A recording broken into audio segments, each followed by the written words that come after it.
You don't get a lot of firsts these days, but for the first time, Canadian liquefied natural gas is heading overseas. Canada can be the #1 exporter of LNG to Asia. I will guarantee decisions on major projects within a maximum of 1 year. LNG Canada Phase 2. This will directly help transform our country into an energy superpower. This project will double LNG Canada's production capacity and make it the second largest liquefied natural gas facility of its kind in the world. Picture a world where all you've ever taken for granted is gone overnight. For 75 years, the United States took Canadian energy as their own guaranteed, untouchable, streaming south like clockwork. Oil, gas, electricity, unseen engines powering American wealth. Factories whirred, trucks rumbled, houses remained cozy, all courtesy of Canada. But what if I told you that all that trust, all that dependability, collapsed in one decision on July 8, 2025? An enormous liquefied natural gas carrier departed from Canada's Kitimat terminal, not bound for the United States, but for Asia, a humble ship in the Pacific. Maybe, but analysts argue it took with it several decades of American supremacy in energy in one go. Pose a question to yourself. What does one do if a country you relied upon suddenly picks someone else? How can a 75-year-old supply chain disappear overnight, with factories scrambling, farmers reeling, and politicians shocked? The United States had gotten too comfortable, nearly arrogant, relying on Canadian energy. 97% of Canada's exports went south. 4 million barrels of oil per day had been pouring directly into American pipelines. And poof, it ended. Beijing, Tokyo, Seoul markets as distant as ever before were now shelling out top prices for Canadian oil. Long-term agreements were sealed, and overnight the power dynamics changed. No longer was Canada selling cheap oil discreetly. It was asserting its value, redefining the energy landscape of the world and leaving America scrambling to catch up. As Natural Resources Canada reports, crude exports to Asia surged a whopping 340% over only 18 months, following the completion of the Trans Mountain expansion. China alone takes more than 207,000 barrels per day oil that previously kept Midwestern refineries busy. This wasn't a temporary phenomenon. It was structural. That's what University of Ottawa professor Monica Gadinger puts so succinctly. When you construct pipelines, ports, and LNG terminals, you're not just shipping energy, you're shipping influence, power, and sovereignty. And then Trump made his move to counterpunch. On August 1st, 2025, he slapped a 35% duty on Canadian energy exports, bragging it would put Ottawa on its knees. But Prime Minister Mark Carney had already severed the dependency umbilicus.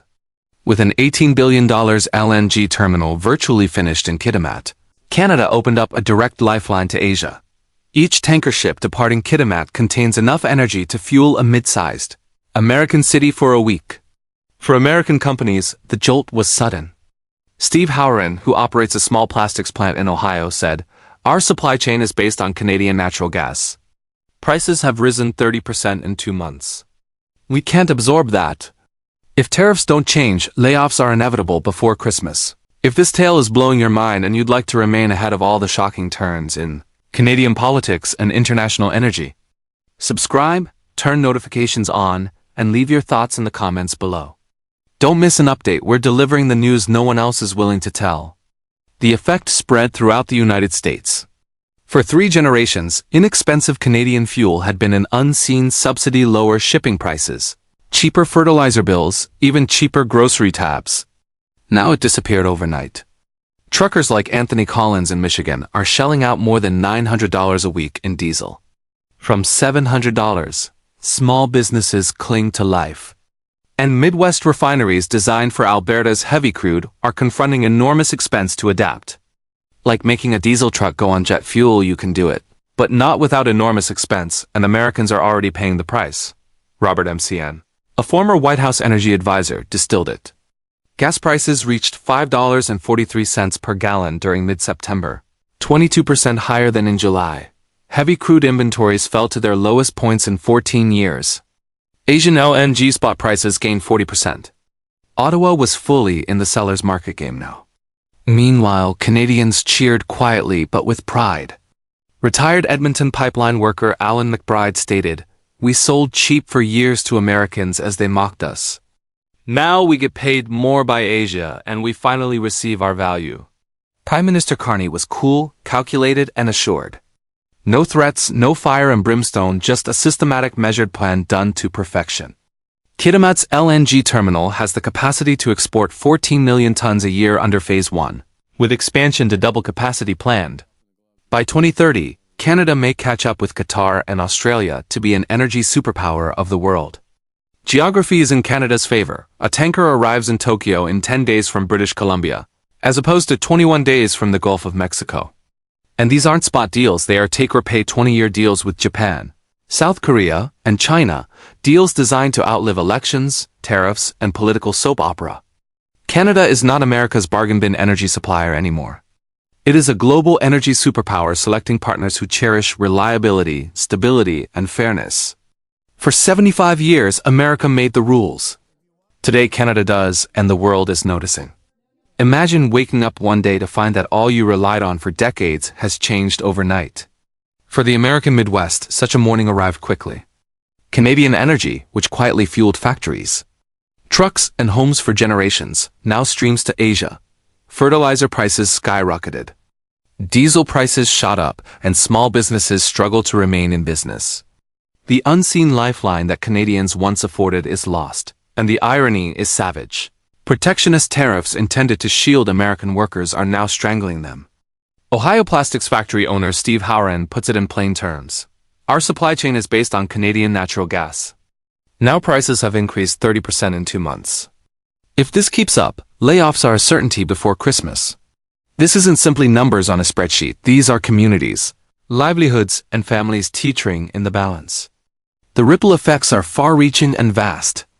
From Michigan to Wisconsin, from small diners to behemoth refineries, the effects of Canada's ambitious energy shift and Trump's tariffs are felt hour by hour, day by day.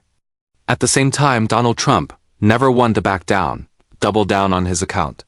He celebrated tariffs as evidence of American fortitude, taking pride in the fact that everyone is coming back to the United States from Canada, Mexico, Europe, everywhere. But although the bravado was blustery, the hard fact is rough. Midwestern farmers are shelling out 28% more for fertilizer. Gasoline pumps have jumped over $5 per gallon. And manufacturers struggle with supply chain dislocations. Truck operators such as Anthony Collins are made to spend hundreds more per week on diesel. And families throughout the Midwest are finding grocery prices rising suddenly. Every policy ripple reaches regular Americans first. And it's not just economics, it's a game of geopolitical chess. With Canada securing long-term deals with Asia and Europe hungry for secure energy, America is losing a strategic leverage it took generations to develop. Experts caution that the Midwest, which was protected by cheap Canadian crude, is now vulnerable. The price? Not only higher costs, but also possible political fallout. Public opinion surveys in Wisconsin and Iowa indicate that voters are paying attention and their discontent is increasing. While Trump continues to fulminate about creating American energy self-reliance, the costs of his trade war are piling up. ExxonMobil and Valero Energy shares fell 12%, while Canadian oil giants such as Suncor rose almost 19%. Goldman Sachs estimates Canadian LNG exports to Asia could triple by 2032 to bring in $55 billion a year. Canada isn't only succeeding economically, it's rewriting global alliances, removing power from Washington's grasp, and quietly demonstrating that energy dependence is no longer a one-way traffic lane. The irony is felt most strongly in the U.S. small business community. The owner of a diner in Buffalo has already been forced twice since July to increase menu prices because of increased delivery costs. Iowa corn farmers suffer from increasing costs of fertilizer, even as international markets change direction. Steel manufacturers observe each tariff threat increase their raw material expenses. The question remains, who actually gains from this trade war? Americans are paying the price, while Canada reaps strategy and prudence. And while Carney increases Kitimat LNG quietly and brokers European and Asian transactions, the contrast could not be more stark. Cool, measured, and masterful while the U.S. administration threatens tariffs and shoots off its mouth, Canada builds quietly the future of global energy supremacy. Ask yourself, how long can America depend on threats and tariffs while allies and rivals defect? How quickly can policies intended to safeguard end up backfiring? Imagine this: the United Nations podium, long the pinnacle of American authority, now ringing with laughter, eye-rolling, and stage-whispered incredulity. Donald Trump, the avowed international dealmaker, approached to speak to world leaders, but not strategy, diplomacy, or vision flowed forth, but jokes, strange detours, and ridicule instead. Broken teleprompters, escalator mockery, this circus was finished. Diplomats shared a look that spoke volumes. The days of unchallenged American dominance are passing us by before our very eyes. As millions watched eagerly for a blueprint on Ukraine, Gaza, or climate change, they were offered a political circus. The same policies and trade wars that were designed to make America great are now revealing weakness, inconsistency, and vulnerability. Canada, on the other hand, operated quietly, methodically, and with laser beam concentration increasing energy sales to Asia, brokering European alliances, and broadening its economic foundation. While Trump rages at the UN, Carney is securing multi-decade deals that no tweet or tariff can reverse. The effects on Americans are direct. Farmers, factory workers, and small business owners take the hit. Maple syrup makers in Vermont, steel producers in Ohio, and diners in Buffalo are all hurting financially. Even healthcare and necessities are affected, with supply chains buckling under spotty policies and trade wars. Consumer costs and inflation are not something that is felt by faceless numbers. They directly impact households on a weekly basis. But for Canadians, it's the exact opposite: pride, optimism, and opportunity. Regular people can see it plainly. Canada is no longer an America's second-string supplier. It is a leading energy giant, going it alone, unafraid to skirt the old dependencies. The irony is biting. Decades of inexpensive Canadian oil and gas that propelled American prosperity now feeding billions to Ottawa, Asia, and Europe. Trump's bluster tactics, tariffs, threats, and showmanship only hastened Canada's ascendance. Geopolitically, stakes are higher than ever before. Europe is remaking alliances, Asia is locking up long-term deals, and Canada is establishing itself as the stable, solid partner the world so badly needs. The U.S. meanwhile struggles with credibility, with uncertainty, and with a home populace reaping the economic fallout of opportunity lost. Analysts caution that such changes have political implications for the years ahead, and average Americans already suffer the consequences in their pockets, workplaces, and neighborhoods. The question on everyone's mind: how long can the U.S. hold on to influence while friends and rivals subtly shift? How rapidly can a country recover from policies that drive away allies and strengthen enemies? Canada's understated strategic ascent is a masterclass in prudence, while America's bluster, tweets, and tariffs reduce its credibility to shreds. For my money, the message is unambiguous. Strategy, patience, and foresight triumph over threats and bluster.